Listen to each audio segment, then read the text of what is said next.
With the Office 365 Admin mobile app, you can monitor your service health, manage users, submit support requests, and more, all while on the go or outside the office.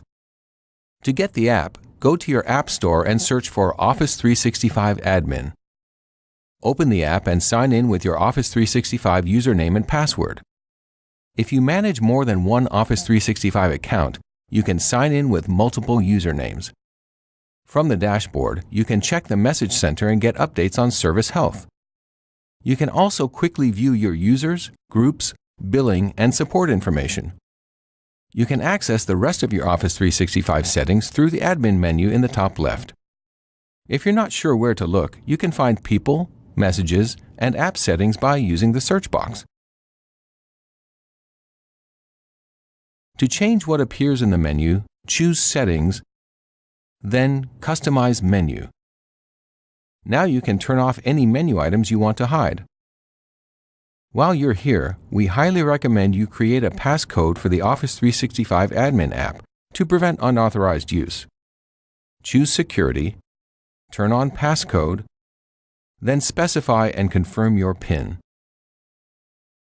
Let's go back to the home page to see what you can do with the Admin mobile app.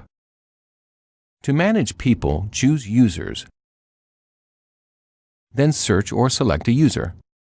From here, you can reset their password, assign a product license, or update their information. You can also add new people with the Add button in the upper right. It's just like adding a user in the Office 365 Admin Center.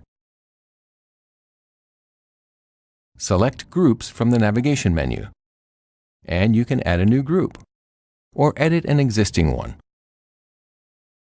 To stay on top of the latest updates to Office 365, open Messages.